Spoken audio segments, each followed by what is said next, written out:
are listening to WHOA Podcast, coming to you from Gainesville, Florida. Hello, everybody, and welcome to another episode of the WHOA GNV Podcast, the podcast bringing you businesses and individuals that make you go, whoa! My name is Collin Austin, and my co-host is the Rye guy who gets side-eye, quick, clever, and as cheesy as ever, Michael Dees. Oh, it's so good. It's like I know who wrote that just by the description alone. No, you don't. Yeah. I wrote that. No, you didn't. That was you're absolutely right. Rebecca. Dude, what is up, man? Not much, man.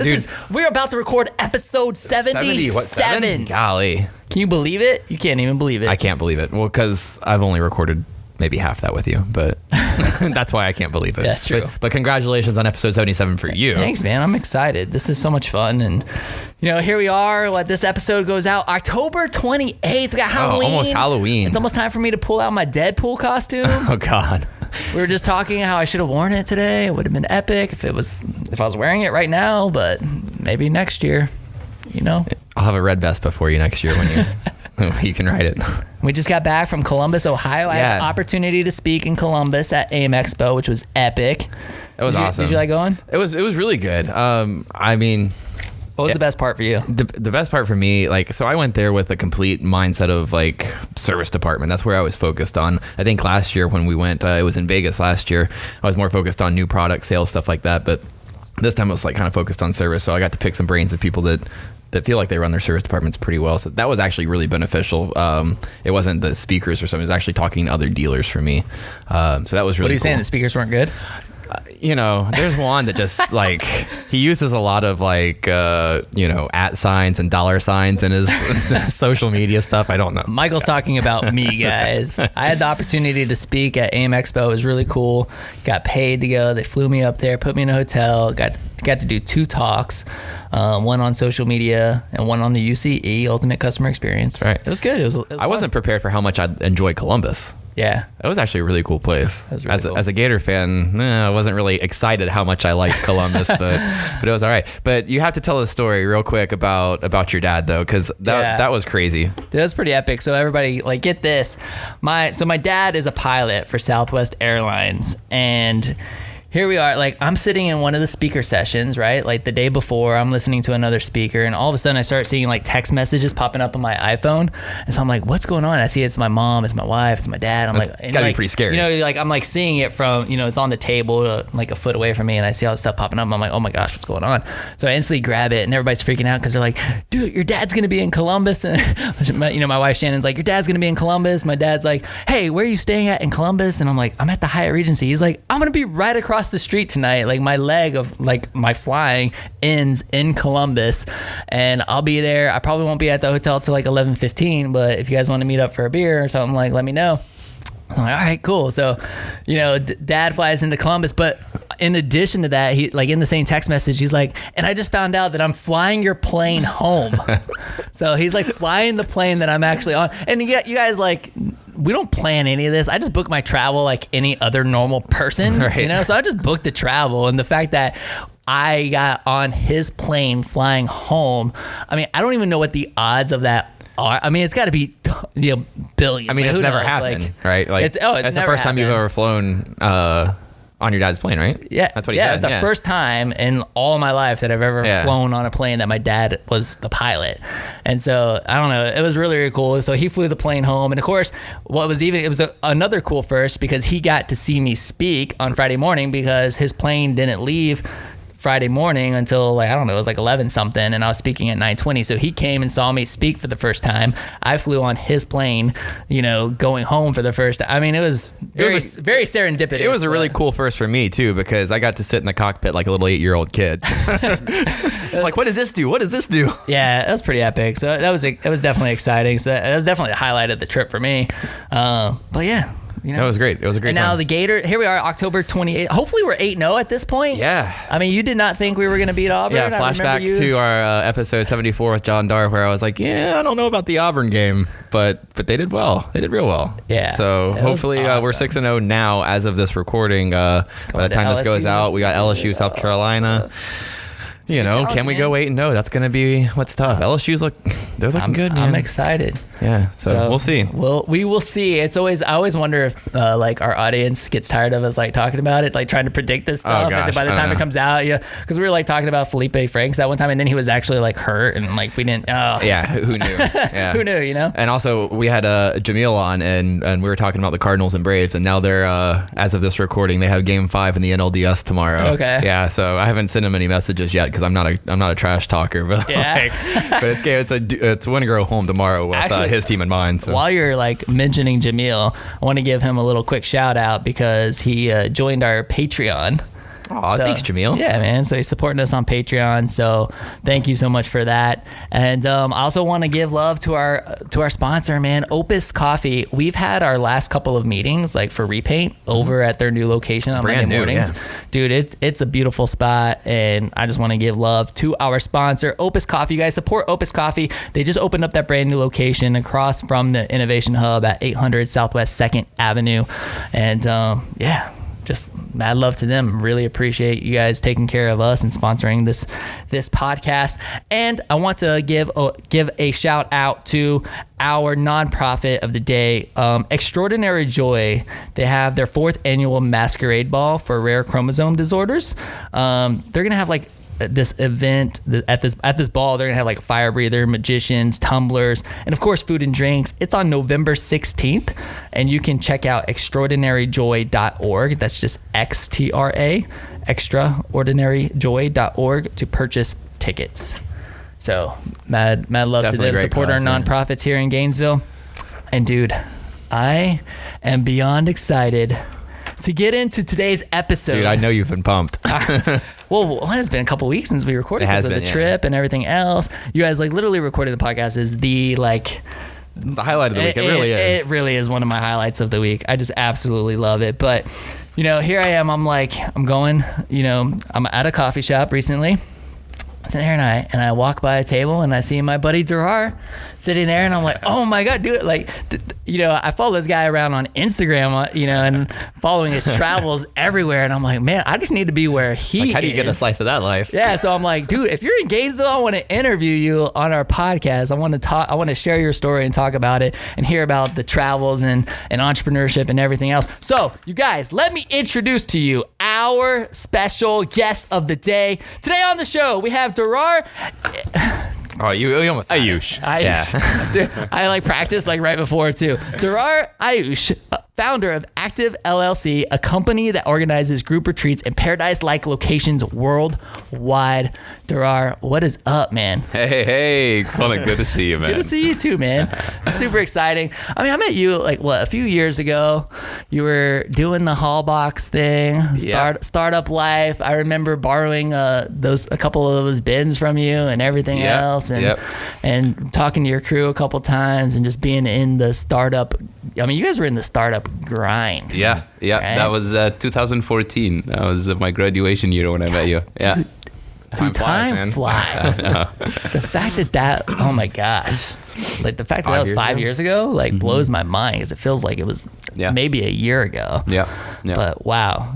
Well, dude, so we like to start with just telling your story, what brought you to Gainesville, why you started this, why you started that company. Now you're moving on to another company. You got a lot going on. I know you do. I love following your stuff. So just tell us your story, man. Sure, Collin. Well, basically, I grew up in Palestine, right? So, far away from here. I grew up there until I was about 16. Managed to get a scholarship to go for a boarding school in the UK. Did that for 2 years, and it was great. The plan was always to study in university in Europe. That was kind of the initial plan. And 2 years in the UK, I just got so tired of the cold. So I wanted to get as far away as possible from anywhere cold. So I wanted somewhere warm and sunny. And that was nowhere in Europe. So I looked at the US, and Florida seemed like a good option. And basically came here for undergrad. So I did entrepreneurship and did finance, UF, and the plan was always to kind of go into the financial sector and Wall Street and stuff like this. Was when there you're studying anything finance. in particular about UF? I mean, was there just like looking at the state of Florida doing this thing where you're like with your eyes closed, figuring like throwing it down on the like map? Google search, and half of them come up. You're like, you have top 7 university, and there's like Florida man does. Yeah, you would laugh why I picked UF. So when I was in the UK, I the girls, right? I'm getting to that. That is definitely one of the big reasons. So when I was in the UK, I got into the ocean a lot. I got into the sea a lot. I liked surfing. I liked all kind of water activities, and but it was cold, so it was painful. So I wanted to go somewhere coastal, somewhere sunny, and I thought of California and I thought of Florida.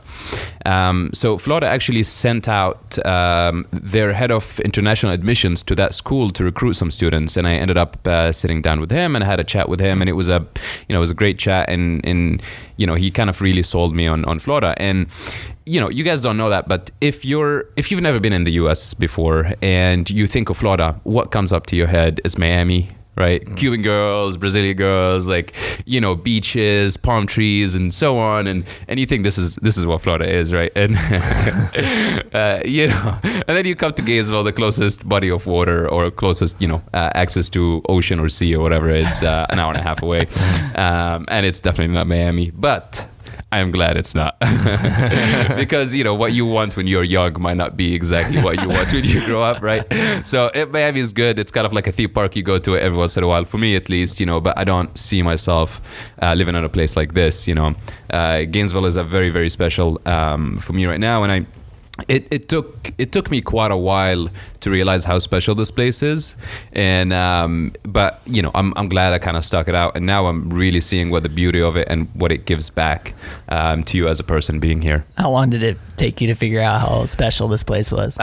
So when I did my undergrad, I spent 4 years here and I enjoyed them, but I thought that was it. I did start a business here for 2 years, but I always had that thought in my head that Gainesville is a place to start, not a place to grow. So I was here to start, and then I transitioned. I moved to Austin actually for about a year, just a little less than a year.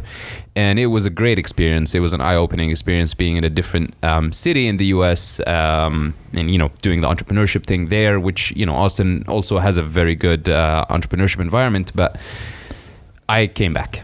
I came back to Gainesville, and very happy that I did. So it took about 4 or 5 years for me to really grasp that. But also things have changed, Collin. I mean, Gainesville now is not the Gainesville that used to be 5 years ago, and it will probably not be the same Gainesville it would be 5 years from now. So I think now I'm seeing more and more people realize that Gainesville is a place to be, and is not just a place to start, but a place to grow. And you're seeing all these startups or medium-sized companies becoming larger and larger, retaining talent and keeping people involved, which is amazing. And you didn't see as much of that a few years ago, right? And it's critical. Mm-hmm. I mean, I think it's critical to see like a lot of these startups like growing and growing, and then staying. And like you said, keeping that talent here, which is fantastic. That's right. So take us back, to the very first startup. Did you start while you were in school? And I just remember the business, right? And I remember talking to you guys. And yeah. So I'll give you a little background story, right? Yeah. So when I was in college, as an international student, you're not allowed to work outside of the university. So you come in with a student visa, you can work inside the university. So the jobs that were available, I picked up one of them, which was a job in housing for the University of Florida. I was a desk assistant. Basically, I was a guy in the dorm. If you got a package, if you lost your key, if you have a problem in your room, you need maintenance, you come to me. So I did that job for about 3 years and a half throughout college. So I had a very good understanding of the housing situation at the University of Florida. And one problem that housing department used to run into every single year was the move-out day. It is literally the toughest day for any housing department at any large university, because you get thousands of parents come in with their cars, with their vans, with their trucks. You have people moving out. The campus is congested, and campus is not made for a lot of cars. It's not made for that many people being around at the same time, but students got to move out. And the other issue was the one question that we did not have an answer to, when, say, a student is leaving, spring has finished, but they're coming back for summer A, they're coming back for summer B, and they live in Miami. So the parent, calls you and is like, okay, where do I put my son's stuff? They're coming back in 2 weeks for summer A. Why do I have to move their things all the way down to Miami or to Tampa or whatever? And where am I going to put them? The University of Florida did not have a storage, capabilities, and there wasn't a storage provider here in Gainesville that they could recommend and that they can stand behind. So that's the one question that we did not have an answer to, and we always had to constantly apologize. So when you are in college and when you're studying business and entrepreneurship and things like that, they tell you, if you want to start a business, find a problem and find a solution for it. Come up with a solution for a problem. So I always knew that this was a problem, right?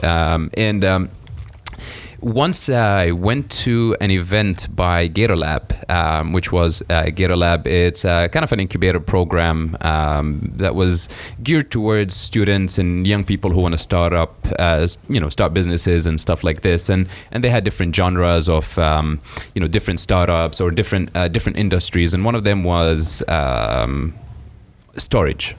So this is the one kind of part where I felt like, I know something about this, and I know the problem, I know the issue, and I went to their event and I ended up connecting with Luke McGurran, who was also a student at the University of Florida. He was getting into entrepreneurship. He had his t-shirt company, and I went with a friend of mine, Gilbert Mudenda. So we kind of decided that, we talked about it, obviously. We decided to come up with that solution. So the company was called HaulBox. And HaulBox essentially is an on-demand storage and retrieval service. It was technology powered. So basically, say you're a student, you're moving out in a week time, you go onto our website or to our app, you request, say, 6-7 plastic containers. We drop them off at your dorm at a specific time that you pick, a specific date. You fill them up. Every box or container has a barcode on it, and through the app, you can kind of scan that barcode to kind of document what's inside of it. It turns on the camera. You can take a few pictures of what you put inside each box. You close them, and then you go on the app and you set up a time for us to come pick it up. We pick it up. We start at our facility, and a few months later, you move back to campus or you move somewhere else, and you put in that you wanted your items dropped off to X location, and we drop it off. So it's basically a way for people to just be able to store their stuff temporarily and have them dropped off to them. They didn't need a car. They didn't need their parents to come up. And now students started, doing that and just taking the bus home instead of their parents. Traditionally their parents would take a day off, and then they will drive all the way up here. Yep. Will stay at a hotel, and then they will pack up all their son or daughter stuff, and then they will go back, and only to do that a few weeks later. So we basically alleviated that pain, and what that allowed us to do is So the first season was tough because we had a hustle. We were out of college. We did not have a penny, either of us. And to build a system like this, you needed technology and you needed apps and you needed back end. And so the beginnings were rough, but it kind of worked out. And at some point we grew, and we can get into that in a little bit too. But we partnered with the University of Florida. That was huge for us. And business was good. It was a very, very, very tough job, especially because it was very seasonal. But right. that's how I started in the first, my first startup. Yeah, man. Like I can totally empathize with the seasonality, man. Oh my gosh. Because we do scooter storage, right? And like that's super seasonal. And then of course, it's funny because during those back to school times, everybody's coming back, right? Everybody wants their stuff probably all on the same day. Mm-hmm. It's just like we have everybody picking up their scooter all on the same day, while everybody who didn't do storage is like dropping their scooter off for service because they left it sitting all summer, while we have like hundreds of people trying to buy scooters all on the same day. It's just like, oh my gosh, the seasonality is like insane. So I totally feel you on that. Yeah. But the amount of scaling up and scaling down we had to do is unbelievable. Let me just put you in perspective. There's 55,000 students at the University of Florida. A lot of them live in the dorms. You'll have 500-600 people that use your service, and they want every individual box they stored with you back within 2-day period, you want to, I mean, there is a 7,000 square feet warehouse that is full, I mean, boxes stacked on top of each other, and you needed to take all that within 2 days, deliver it, right? And it had, and the boxes are, you know, they look exactly the same. It's all tracked by barcode. It's all, you know, so it was a very, very tough job. You know, we had to hire 20 people at a time during the season, and we were, at some points we were going 24/7, you know, to just try to meet that seasonality. So it was definitely tough. I mean, because then you had like 3 months where people didn't need to touch their stuff at all, right? I mean, right. Like, I mean, it was either all in or like nothing. Yeah. Dude, I know. I can relate. So it hits much. home a little bit. Yeah, just a little bit. I'm like, oh my gosh. So I mean, was that the bottleneck? I mean, like, so the seasonality was definitely a bottleneck. I mean, is the company still in business? It is not. It is not. Okay. We definitely stopped operations. When what we really invested in was the technology, and the technology is still there, so we can potentially pick it back up whenever we want. I mean, the concept is you know, people really liked it. The reviews were great. I mean, parents just loved it. The university ate it up. I mean, they offered us a partnership for free, and they were doing our marketing for us. We would send them the email that we want to go to freshmen. We would send them to email that we want to go to parents, to, you know, and because it was solving their problem. It was solving the parents' problem and the student problem. They were happy to help. They wanted us to succeed. It's good PR too, right? It's like, oh, the University of Florida is backing up a University of Florida student business. Sure. I mean, that's good. Yeah. So cool. What the bottleneck was, well, I guess why we stopped doing this business is, you know, I'm gonna go back to that point of find a problem and find a solution for it. What they don't teach you is find a problem you give a shit about. And as you know, as man. Yeah, but can you like eventually give a shit about it? You know, it's funny because, and the reason I'm sorry to interrupt you, go right? ahead. Like, all right, I mean, look, I was not passionate about scooters. Right, like I've become passionate about scooters, but I was definitely passionate about the problem. Right. I'm like, dang, this is a big problem. Like the University of Florida, like these students are sitting at bus stops and these buses are driving by full. Like this is frustrating as hell. Like somebody's got to do something about this. Why hasn't this been fixed? Oh, you know what? I'm gonna fix it. And right? Yeah. And so I became passionate about the problem, ended up solving the problem. And this is this is what kept me going for 2.5 years, right? Okay. And let me just tell you something. Let me put you in perspective here. Moving day is the third most stressful event in life after death and divorce, right? So you are not dealing with happy clients. I mean, it is May in Florida or August, even worse, right? Move in and move out. They drove God knows how many hours. It is hot. I mean, they just want to move in or move out, and you know, people are just, you can't expect them to be that friendly, you know, in these circumstances. And you know, luckily our service was such a convenience to them that we always got, you know, a lot of love from our clients and, you know, a lot of appreciation. But at the end of the day, you know, I remember this vividly. I remember that breaking point when I was sitting at a warehouse, and you know, after an 18-hour shift, I was maybe 22 at the time, or 23, 22, something like this, and I'm thinking, wow, like I'm just spending countless hours of a warehouse. I'm 22 years old, and I'm not really having fun. I mean, it is physically exhausting. I mean, what we were doing is physical, right? And it was draining. I mean, during the season, we would lose so much weight and we would not sleep. All of us will get sick. I mean, you know, right? And you know, but our product was, you know, literally carrying thousands of boxes up and down in truck, and you had, our time frames were 2 hours. So every truck used to service about 15 clients every 2 hours. That was what we had to run by to make it work.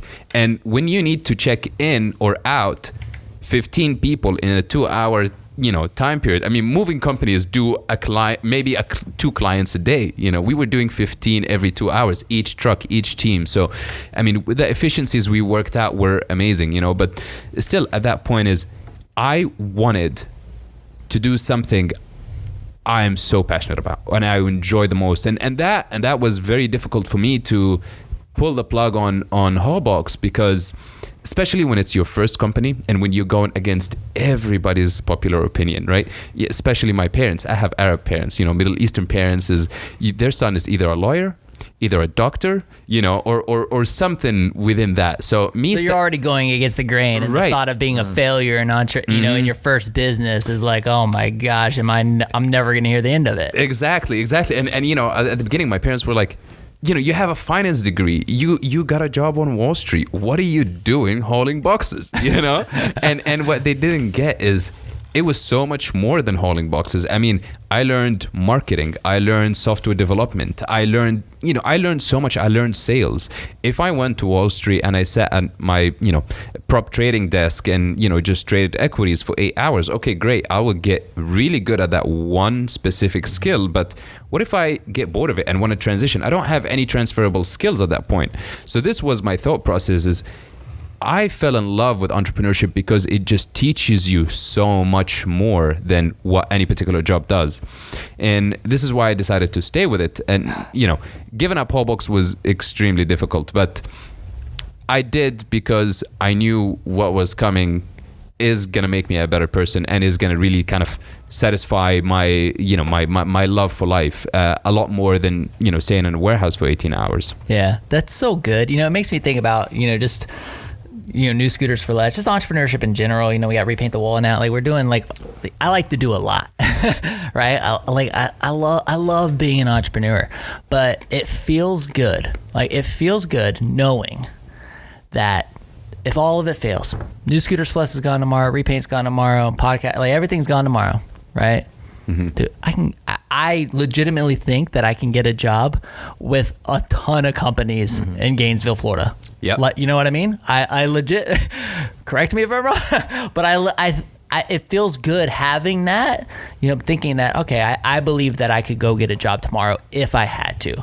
Now, the other side of me is I'll never work for anybody, right? I'm an entrepreneur. It's in my DNA. It's in my blood. This is what I'm going to do forever. But still, if I had to go get a job, I believe that I could. Yeah. And so you're right. And I think it's just because you learn all those different skills over, for me, it's been 15 years of doing this, you know?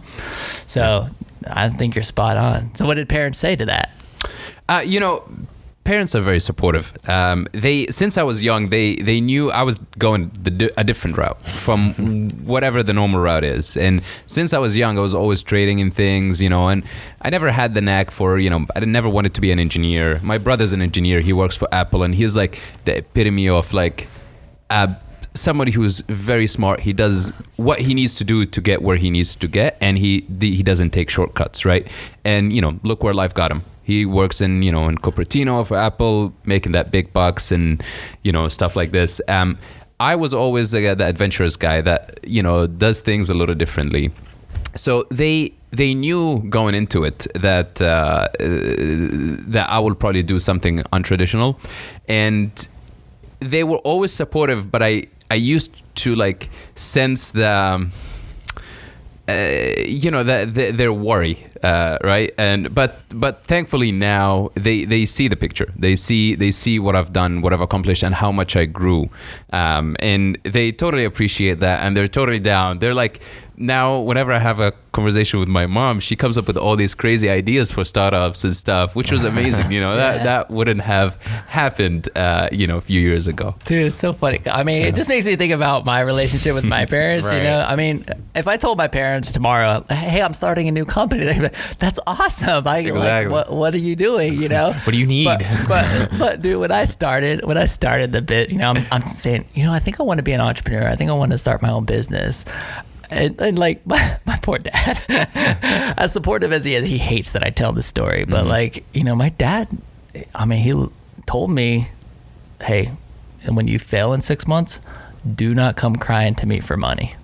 Yeah. I mean, I was like, I just like to think that Dad knew at an early age that you needed that. You know, sometimes you I needed your wonder. back against the wall, and he knew that was going to make you successful. I've like said plenty of times. I've said plenty of times that I wonder if that, like, my dad did it on purpose, Yeah. knowing that I would go anyway. But it's, now like it's so funny because I'm just like, I'm just thinking about starting a new company. Like, oh, it's awesome. Like, what are you gonna do? Yeah. And of course they were, when I did make the decision, they were extremely supportive, and I mean, even invested in the company a few months later. You know what I mean? So like, they definitely backed me, and especially as I like continued to say, look, at the time, wasn't married, I didn't have kids, I didn't have a mortgage, I didn't have all these things that I did not see, leaving after 10 years of being in the corporate world to risk, Exactly. and go start a business then, because they were very much like, oh, that's great. I like, glad that you have an entrepreneurial spirit, but maybe we should wait, 10 years, build up some savings and then go doing it. And I just did not see ever. That's the worst. I feel like that is, for me, when I started HaulBox, it was great because I had nothing to lose. I literally had $25 in my bank account. That was, if I lost everything, it'd be $25, right? But if I came into it with 200 grand in savings, then I have 200 grand's worth of loss that I can lose, Absolutely. And honestly, when you start a business with money, any problem that comes, the immediate solution that comes into your head is, let's just drop some money on it and we'll solve that solution. We'll solve that problem, right? But when you start a business without financial backing, you start getting creative, and this is when you start finding these little gems or these little skill sets that you have that you didn't think you had, and those will stay with you forever. The type of dealings that you start dealing with people, like trading services and trading skills and stuff like this, and finding say talent, say you can't afford local talent, you start looking for talent somewhere else that's a little cheaper for you to get your business going. Things like that you don't learn if you start with money. Yep. Yeah, absolutely. I mean, it's I don't know, it's just interesting being able to like very much relate our stories. Sure. It's like, dude, it's fascinating. So all right, so take me back to like, I mean, now you got a new company, I see you traveling the world. Yeah. I mean, so you guys made the call, like, shut down HaulBox, right? You still have the technology somewhere, you can bring it back from the dead one day. In fact, sometimes I think that could be kind of interesting. Yeah. If you decided to do that at some point, but now you're doing what now? Tell us. I'll lead you into it. How about this? Okay, right? perfect. So when I told you I was at the warehouse after the very long shift, thinking like, what am I doing here? And I started thinking like, if not HaulBox, what else, right? I started thinking of all these cliche things of follow your passion, and I was thinking like, okay, well, what does that even mean? What's my passion, right? And I think this is what a lot of people run into, is like, what's my passion? What's my passion? And I didn't grow up particularly special in any kind of sport. I didn't, I didn't grow up playing an instrument that I can, fall back into or whatever. But I knew one thing: I liked traveling.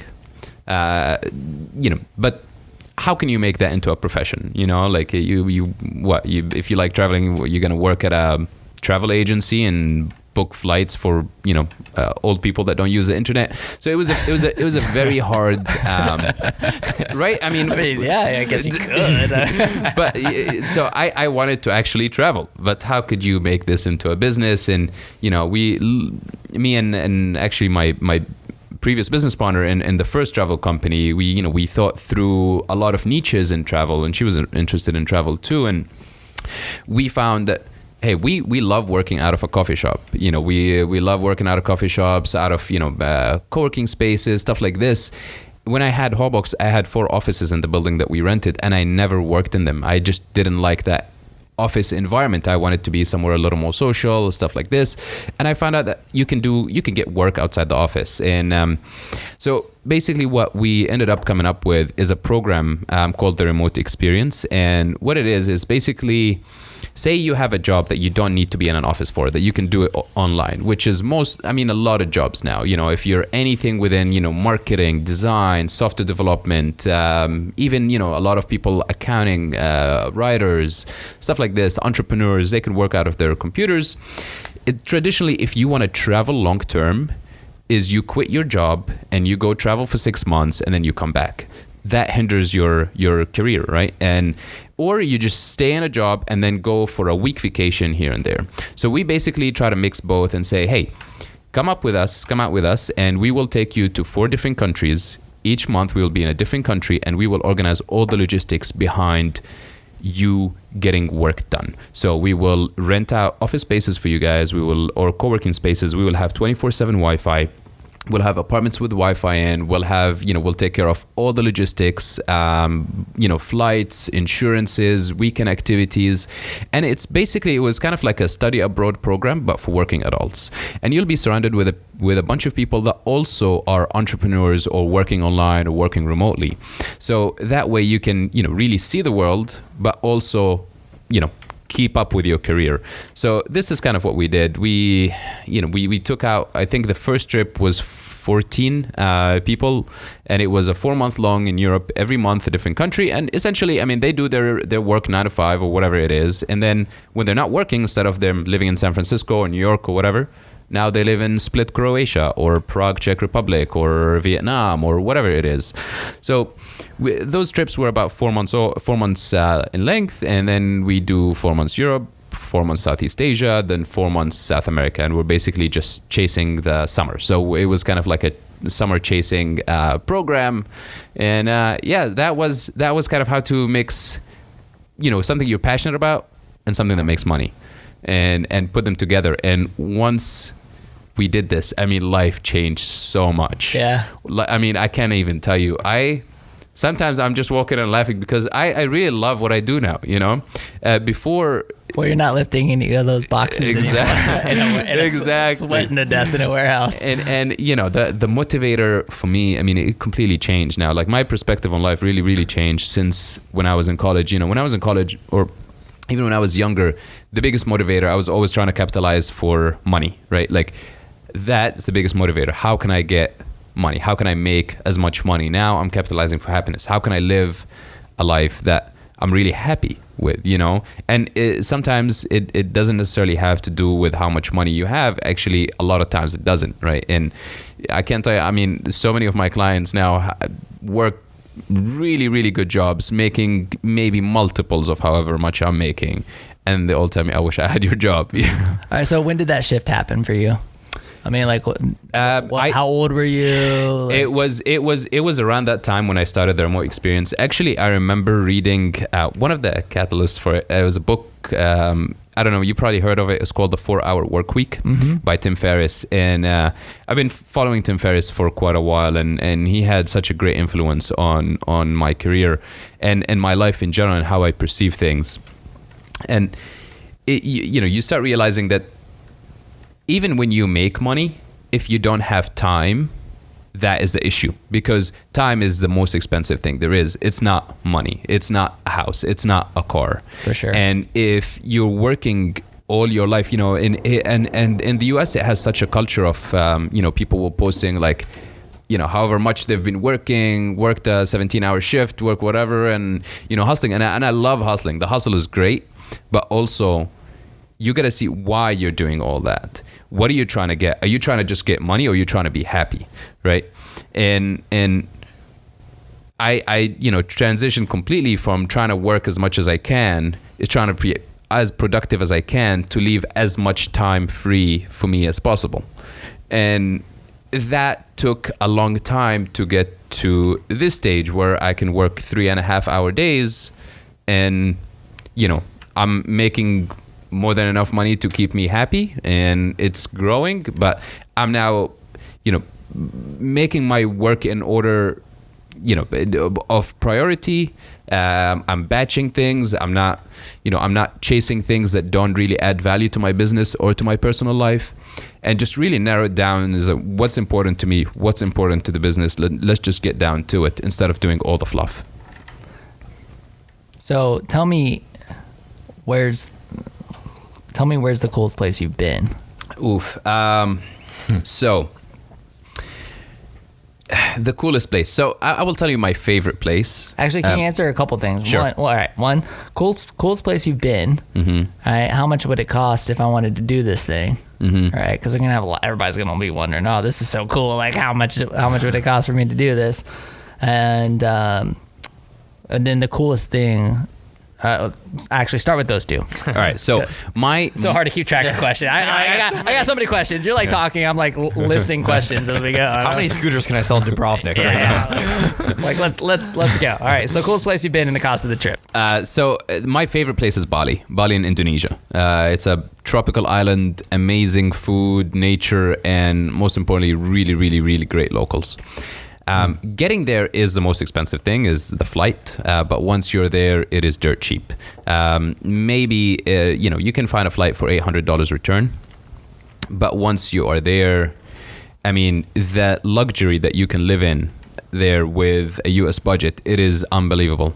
I'll give you an example. I rented out this 1-bedroom villa with its own swimming pool. And the swimming pool it looks over a jungle, so nobody can even like look in. I mean, I was naked 90% of that month. I will tell you that. I mean, just tanning without anything, because nobody can look in. It's great. That with a maid that came 3 days a week to like do your laundry and wash your dishes and clean that. How much laundry did you have to do? Yeah, I mean, you were walking around naked. Come on. She would literally like wash 2 shorts and like she will, and I was like, you can batch those. You can like every 2 weeks you could do one load, but that costed me $550 a month. And that's including really good Wi-Fi, electricity, and everything. And that's how much I pay in Gainesville, And that's a villa, right, with its own pool and everything. And food there is incredible. I mean, it is so cheap. You can really, you can go there for 2 weeks and spend less than $400, and live it up there, like. So and that's one of the things I yeah. But are you designing these trips? Because you say it's a 4-month program, right? So you design it. So like, if I wanted to go on this 4-month program, like, what does that cost me as the remote worker entrepreneur? Right. So actually, we ran this business for 2 years and some, and then we stopped it, and now I'm doing another business. So you won't have the chance to pick a business at some point, man. And you know what? It just I will go into why I made that transition. But that program for 4 months, it was $10,000. Okay, and that includes all the flights, all the accommodations, the insurance, the activities, everything apart from food. And $10,000, that's $2,500 a month. Yep. And for a lot of our clients, that was what they paid in rent. And now they just sublease their apartment in San Francisco, and a lot of them were actually making money, like they spending way less, because what we do is we go to countries that are not super expensive. So in Europe, for example, we don't go to France, we don't go to like Germany. We go to Croatia, Yugoslavia, Czech Republic. Spain, things that have a lot to offer, but not, they have a lot more bang for the buck. Mike, what you got? My gears are just turning. Yeah. It's interesting because we live in we are definitely entering a world of the remote lifestyle, right? It's been interesting because here I am, I've been an entrepreneur of a retail dealership for 15 years. And now I'm making a transition, if you will, to at least me personally, like I'm the CEO of a media company. Mike's CEO of New Scooters Flex, running the retail business. So for me, like, I'm stepping into a new world, and I'm seeing a group of team members who, and I think just in general, like, everybody loves the flexibility, right? Like, with retail, you're a retail shop. You have to be open we're open from 10 to 6. Right? So you got to be open, you got to work from 10 to 6. Whereas with remote team members, the ability and the flexibility to be able to work from anywhere in the world and to work on your own time. Like, I don't manage their time. Like, they got to put 40 hours in. If they want to do 8 hours in the middle of the night because they work better in the middle of the night, all power to you. Do your thing. I don't care, as long as you're getting your work done and you're meeting the deadlines that we have set, right? Exactly. And I think the generations that are now entering the workforce, they love that flexibility. They love to be able to do that. So I think you're really onto something. I'm going to Bali, walking around naked. Heaven help us. Yeah. No, that's right. That's 100%. The new generation, I mean, the millennials in general, the biggest thing for them is flexibility, and offering, like I've, obviously I was in the industry, so I've read so many, articles through LinkedIn and so on, and it is such a big motivator when you can work remotely, to recruit talent, and our first goal when we started that business is to make sure nobody gets fired while on the remote experience. That was kind of our benchmark of, are we doing good or are we failing to keep that promise? That was kind of our big promise. And we were really happy to see people getting promoted when they're abroad. And there are some people that worked at companies that traditionally never sent anybody else. So you saw that? So you're abroad with somebody and they're getting promoted? Yeah, somebody. You guys are having promotion celebrations and they're not even near the team at home base? Yeah. And what the hell? I don't understand. I mean, if they're doing productivity goes up. If they're more productive and they're churning out more and better work, why not? And there's so many instances where, say, somebody comes in from IBM, says, I can, my boss only allowed me 1 month, for example, right? And they come in, and then 20 days later they're doing really good, and they ask their boss, like, hey, can I stay another month? Like, you can stay another 2. And that's happening. Bosses are saying, stay another 2. You're good. I mean, it's if you're putting out the work, then why not? It doesn't matter, right? Mm-hmm. Productivity's up. They're remote. They're not being distracted by the things that are going in the office. I mean, I don't know. It's just all fascinating to me. Yeah. That business took us into a lot of places, and it was really cool. We got featured everywhere on Forbes, CNN, BBC, all the big publications. What, this remote experience business? Yeah. Really? Yeah. But at some point I had to leave it too. Okay, so why? Is it boredom? Are you just kind of all right, I'm kind of over this business, or do you feel like you solved that problem, check, and now moving on? What is it? So few things. Few reasons. One of them was a big reason, which I'll get to it last. But a few of the reasons. One, the competition became pretty fierce. So when you are doing something cool, when we started, there was 2 other companies that are doing something within the same realm as us, not like us, but something similar. 12 months later, there were 72 companies doing exactly what we're doing. And I mean, when I say exactly, I mean a lot of them copied 72. Our website. I used to get emails because they even copied the support email. Some of them would just copy the whole text and we'll get their emails, right? So It was one of those businesses that seems easy to do and it's fun to do. So a lot of people try to do it. Some successfully, some not. Some came in with big funding, to do this. Some not. Obviously, we started with nothing too. We started with a credit card. That was 1. 2. After you do this for 2+ years, and mind you, I am on every single retreat. I'm in every single month. I'm there the whole time. Me and my business partner. So we get them in 4 months. So 4 months Europe. We take 1 day break to basically go to Asia. Then we start the Asia group. And then we take 1 day break. We travel to Latin America and we start another 4 months in Latin America. So year round, right? And you get people that come in the first month and they're so hyped. It's the first time going to, Philippines or whatever it is. And they want to go out, they want to do everything and they want to have fun. And you have, as a host, you have to match their energy, right? So you got to be hyped. You got to go out. You got to do all that stuff. And, first, second, third month, they start kind of cooling down. 4th month, they get in the groove and, all good. They leave, a new group comes in, and then you have to go way up again, right? And you have to match their energy and stuff. And I'm an extrovert. I like these things. I like going out. I like doing, seeing new things. So, was anybody homesick? After a month, they're I want to go home. No. All right, cool. I don't recall a single incident of anybody saying I want to go home. Yeah, but we did that for 2 years, and at some point, it gets a little heavy, right? You miss having some sort of routine, right? You miss being somewhere calm. I could not just sit at home and watch Netflix for one night. I could not, because there's that FOMO thing going, right? Where people are going to this beach bar or people going here or there and everybody's calling you. And when you travel with 15 people, I mean, you become so close. to everybody, you know. Sure. And there is this, I mean, there is this big study that happened about, you know, how to make people bond. And the first thing is get people that they don't know each other and put them in a situation where it's out of their comfort zone together. And this is how you get the fastest bonding experiences between people. And that's essentially what used to happen. But anyway, so I also, you know, I miss the times where I can just relax and you know, come home and have it Netflix you know, and chill. Netflix and chill, exactly. I mean, so if you're doing 4-month sprints though, or 4 months at a time, right? You're doing, why can not take a month off in between?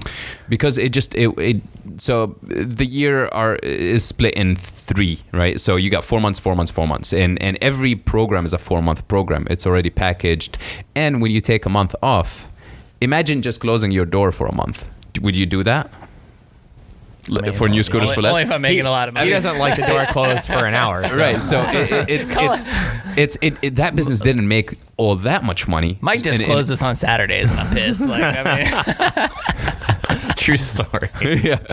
yeah. I mean, you know, if you close, you're not making money, and if you're not making money, you know, you need to be paying bills, right? So, but those are not the reasons why we stopped. The reason why we stopped is I got a green card here in the U.S., and when you do have a green card, it limits your travel somewhat. So it makes you, it puts that rule where you can't be outside the US for more than 6 months every year. Right. So they want to make sure that you actually live in the US. And I got my green card actually when I almost first started that business. So I spent almost 2 years outside the US. And every time, like, you know, I'll go back maybe for a week here and there just to try to, you know, keep some grounds here. And the last time I was passing to the US, they told me, hey, buddy, it doesn't even look like you live here, so we're gonna let you in this time, but there is no, you know, if you go travel again for however many months and you try to come back, we might just revoke your entrance, right? So I couldn't, you know, I couldn't take that chance. And you know, we start a new business. Yeah. So we, you know, came home, closed it off, and then started something new. Okay, so what's the new thing? The new thing. So I mean, we've only absorbed the whole hour. Did you ever think of just having somebody else run that business? Yeah, I did multiple times, but that Drew's business over here. He's like, I volunteer to tribute. We got volunteers in the room. That business, I mean, I could not pay somebody enough to run it. It is a 24/7 business, right? You are with a group of usually like young adults in somewhere foreign. I mean, my day starts really early and ends really late, right? And I just give so much attention to everything that goes into it. I mean, you know, people get in trouble, people this, people that. So there isn't like a, you know, if I hire somebody, they gotta have some work hours, right? And for me, there was no work hours. It was life, right? And it's hard to hire somebody that will care about it as much as you do. And because here you are not just dealing with a product, you're dealing with people's lives, and you need to really have somebody that you can really trust to take care of them and to make sure that they don't, you know, fail with their jobs, they don't get in trouble, they don't get in situations where it's dangerous, where it's, you know, so I did not have somebody like that I can rely on, and I could not put somebody in, you know, put somebody that I don't really trust and then have people fly in and have them take care of everything. So I just couldn't do it. I couldn't get myself to do it. So I just decided I'm just gonna start a new thing, and I'm just gonna. So how old are you now? I'm 28. I mean, 28. I mean, the bottom line is you've traveled to some of the coolest places in the world and done more than most people would ever have the opportunity to do. You know, so it's still pretty cool. Yeah, very fortunate. And I mean, it. You know, although I closed it, what came after was much cooler. I think, okay. or like as cool, if not much cooler. Right, and you learn from every business. It's the first entrepreneur on here with 50 businesses. I'm excited. you learn so much from the business you started before, and you apply. You know, of course. You know, for example, dude. I mean, in the same regard, like I always tell people like that are thinking about hiring Repaint, you know, our media company. I'm like, dude, like New Scooters for Less is the portfolio. Right. I'm like, why should you hire us? Exactly. New Scooters Flip. We built the #1 scooter dealership in the country. Let me show you the ways we're doing it. Let me show you how we're executing. Absolutely. Yeah. The business before is the portfolio, you know? It's excellent. 100%. Yeah. Cool. All right, so what's the new thing? So basically came back and I did not really, I didn't want to get a job. Obviously, after doing that, there's no going sitting behind a desk, right? So I wanted to stay in the travel industry, but because that was a lot of fun. So you went to that travel agency, and now you're booking. Now I'm trips booking for old people? cruises now for 60-year-olds. No, I'm not doing that. So I wanted something that made also a little more money, because before we couldn't charge that much because you're not charging people vacation rates, because this is a lifestyle rate. They're going there for 4 or 5 months. So it got to be affordable for them. It's kind of like paying rent, right? But so I realized, okay, I got to get into something. I got to get into the short-term travel. One, because I can't leave the US for more than 6 months a year. Two, short-term travel makes a lot of money. In terms of, when people go on vacation, they spend a lot more than their normal life. And people, when they're coming to my remote experience, they were living life. They weren't going on a vacation, right? Okay. So I wanted to make these retreats, the 1 week retreats. You see all these yogis doing them, like a motivational speaker doing a retreat in Belize or whatever. And they charge, $3,000 a week or something like that. And I used to charge $2,500 a month, But the thing that I didn't have that special talent that people would come fly into that retreat and pay for, to hang out with me for a week, right? So, I wasn't a fitness guru or a yogi or whatever motivational speaker, and thought about it here and there, and I realized that there's a lot of people that have a very big audience, have influence, they have reputation, that they could be the subject of that retreat. They just don't know how to set up a retreat, right? They've never been in that business. And I thought, well, maybe I will contact some of these people and I will make retreats for them, and I will organize it under my brand, under like my company, and they can just promote it, through their social medias. And I'm talking people that have like millions of followers or subscribers and so on. And it was always the things that I'm interested in. I was very interested in fitness, and so I contacted a few athletes and, hey, would you want to, do a 1 week experience in, whatever, Thailand or whatever it is. And it will be about fitness. It will be about nutrition, and it will be about meeting people that are following you and, have been, or, kind of see you as an idol of somebody that they trust, they like. So they're promoting the event? They promote the event. Okay. So what I have is the logistical abilities. What they have is the reach. Right. Why don't we come together and make something special, right? So this is kind of what I ended up doing. So how long have you been doing this now? Just over a year. And so far so good, or what? So far great, man. That's awesome. Yeah. I would totally do that. Yeah. Like a 1 week retreat. I mean, hell, even if it was just like our leadership team and like taking people, to go remote and even break away and to get that like experience, but also get like the leadership training or whatever it is. Dude, that's cool. Yeah. So it's kind of like equal part vacation and education, right? Yeah. So, you come out and we first started with fitness. So we got... and you only have to do it for a week. Exactly. And then you can go home, Netflix and chill. Exactly. Yeah. And then recuperate and then do it again. Yep. And the special thing about it is now I work with people that I follow and that I'm inspired by. Okay. So I go and learn. I go happy as a, I'm so happy at every retreat I go to, because it's somebody that I've been looking up to, that I've been learning from. And now I get the chance to actually sit down with them and have a real conversation and really kind of learn from their experience and see what they do and how they do it. Can you tell us like somebody? Sure. So right now I'm really into photography and filmmaking and videography and stuff. So I'm getting the chance to work with some really awesome people. I don't know if you recognize him, but Jordan Taylor. Jordan Taylor is a filmmaker, and what's his Instagram? Taylor Cut Films. Yeah. The video guy knows him. The video guy knows him. Taylor what? Taylor Cut Films. So okay. he is going to be an executive producer for a Robert De Niro movie. He is a super creative creator, a videographer, producer. Verified, 538,000 followers on Instagram. Right. So I'm following him now. So somebody like that.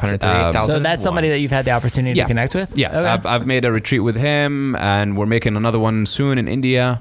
James will go on this retreat, won't you, James? Absolutely. He's like, yes, I will.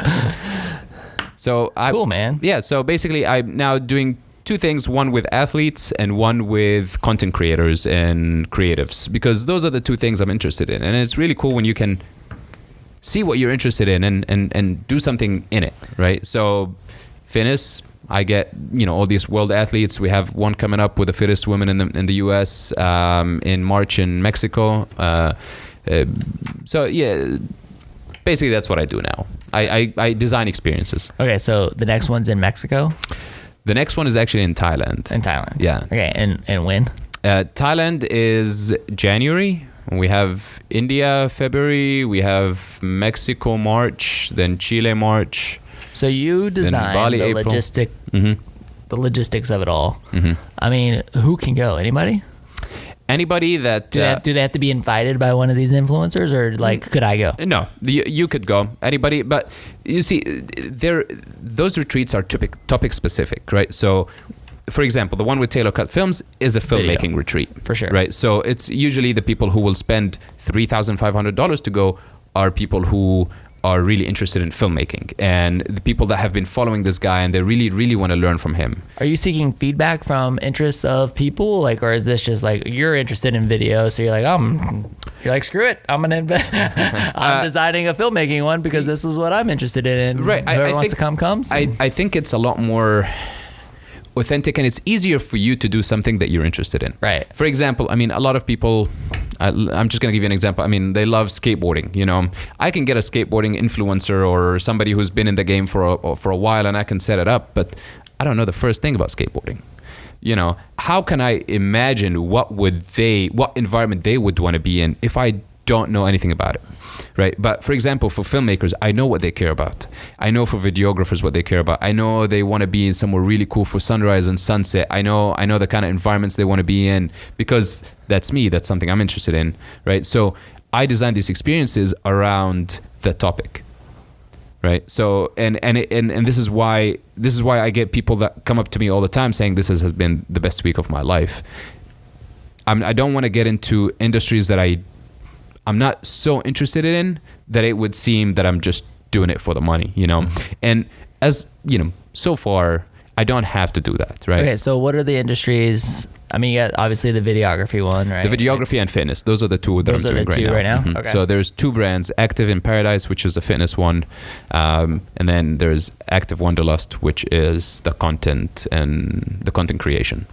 Dude, it's so interesting to me. I just want to go on one of these retreats. So these like the people that are interested in fitness to go on these retreats, are they people that like actually get out in the gym and like work out kind of fitness, or is these like people that are professional athletes or really excel at fitness and they don't want to do it themselves, they just like being around those people kind of thing? Right. So it's mostly people that do fitness to all levels. I mean, we've had people that are just starting, with their fitness, journey, and some people who are super fit, but generally, because there are much cheaper retreats if you take out that influencer. So if you're not interested in the topic, you can just do another retreat that's just a general travel retreat, right? That's interesting. Yeah. So, all right. So you're obviously a very busy guy. You do a lot of stuff, right? And it's cool. It's really cool to see the evolution. I mean, all right. I mean, let's be honest. How many times have I seen you in 5 years? Like maybe 3 times. Yeah. Right? So you're all over. You're all over the place, right? Yeah. But keep up with each other online. Mm-hmm. You're doing this new thing. I mean, it's been a long 5 years. I mean, it seems like yesterday, but really it's been a long 5 years since your HaulBox days, sweating in the warehouse. I mean, like what's next? Like, does this feel like it? Like, are you in your zone, or are you going, is there another business right around the corner? Do you have any idea, or is it just kind of taking a day at a time? I really, really want to grow with what I'm doing right now, because it does not feel like work at all. Yeah. And I know it when it feels like work. I've been at that spot, but this does not feel like work. I'm enjoying it when I'm not on retreats. And thing is that this just became also pretty easy. Like, retreats are pretty easy to set up now, because after doing it in 17 countries, I have that network. I have, for example, a few days ago, I talked to another filmmaking influencer, and I gave him a few options, a few locations, and he's like, you know what? I've been really trying to go to Chile. Chile is not a place I suggested to him. And he's like, I'd really want to do like hike glaciers and stuff like that. And I just thought, like, is he going to put me in a corner now? And then I thought of it as like, wow, I actually know a guide in Chile from when I was there 3 years ago that kept telling me about glacier hikes. And I just hit her up, and, you know, within 2-3 days, we had this whole retreat set up. And it becomes much easier. And now I just want to kind of grow it in terms of, you know, especially the filmmaking, because that's what I'm really passionate about. I want to grow it in terms of like introducing it to universities and colleges to give their you know, students a chance to go out and meet some of these producers, some of these really cool influencer filmmaker people, you know, that they can give them real life knowledge about that industry. And at the same time, you know, they can go and have fun and connect with other creatives, and just seeing what comes out of putting 15 creatives in one environment together. I mean, just a few days ago, one of the guys that was on the Taylor Cut films, he just moved to LA where Taylor Cut is, and Taylor just hooked him up with a job with some of the best, I mean, the best people in the game right now. He is, I'm watching his Instagram stories and I'm just, wow, like I'm so jealous he's working with, you know, with some really big name people now. Dude, relationships are everything. Yeah. Right? Like, and this guy sold his motorcycle. He did not have a job. He sold his motorcycle to come to the retreat. You know, he bet his last dollar on coming to that retreat. And I'm just so happy it worked out for him because he met the people he needed to meet. And he was so passionate, and they saw that, and they told him, hey, come out to LA and we will hook you up. Dude, no risk, no reward. Exactly. And if he didn't, he still got a great trip out of it. Yeah. Like, I mean, went all in. I don't know. It's awesome. This has been super fascinating and a lot of fun. And like, I mean, I wish we could keep going. We got to like wrap this thing up, but we're going to talk about some stuff in the side hustle. Sure. I think this is going to be like one of the best side hustles. I got ever. some scribbles. We do like a little extra piece of content that's like side hustle for our Patreon subscribers. So like, I'm going to address a couple of these other things in here. Sure. But I do want to give you just a big congratulations because you are my new travel agent. whether you want to be or not, like I'm totally gonna be hitting you up, being like, all right, dude, like do it, man. I want to go. This is where I want to go. So for anybody who wants to do one of these really cool experiences, if you are a videographer in the fitness industry right now, you know, and understand that it could evolve in the future, I mean, how should our audience, you know, contact you or connect with you? Right. So you can either go directly to the website, activewanderlust.com. You can also Active Wanderlust Retreats on Instagram, or just hit me up on my Instagram. That's Derar Ayoush. It's going to be a tough one. DERARAYOUSH. Dude, this has been awesome. Thank you. It's been a lot of fun. Thank you, man. Dude, I had a great time. Dude, where's our next trip? I know. Like, where are we going? I love, you know, reconnecting and to be able to do it like this. And I mean, it's fun. So likewise, man. Show, man. Sure. All good times. So you guys, if you're, I feel bad for those of you who are going to miss this episode of The Side Hustle because I got some really good questions. We're going to dive into some really cool stuff. But you don't have to miss it. You don't have to miss it. Go subscribe at Patreon. You guys, all the money on our Patreon, or if you go to our web store and buy a shirt, you know, we got the Gainesville swag now. We got the podcast shirts. You guys, every single dollar goes to the production of this. You know, it's my dream to keep this podcast alive for as long as humanly possible. Hopefully for years and years and years. So support our podcast, and who knows? Maybe we'll do one from Bali one day, dude. Oh yeah, dude, that'd be epic. That'd be so epic. Don't even get me dreaming about that. So thank you. You're gonna need a couple more subscribers for that. Yeah. I mean, we'll get there. We'll get there. It's a work in progress, baby. This is episode 77. Thank you to everybody who listens and supports our podcast. I absolutely love you guys. Do me a favor, if you're on iTunes or wherever you listen, like go and like rate us, you know, to give us some feedback. But yeah, giving us a little rating would be great. And thank you so much for listening, Derar. Thank you again for coming on the show. Thank you so much for having me. Appreciate you, man. And everybody, world, this is the WHOA GNV podcast, the podcast bringing you businesses and individuals that make you go, whoa. He got it. We will see you later. Bye.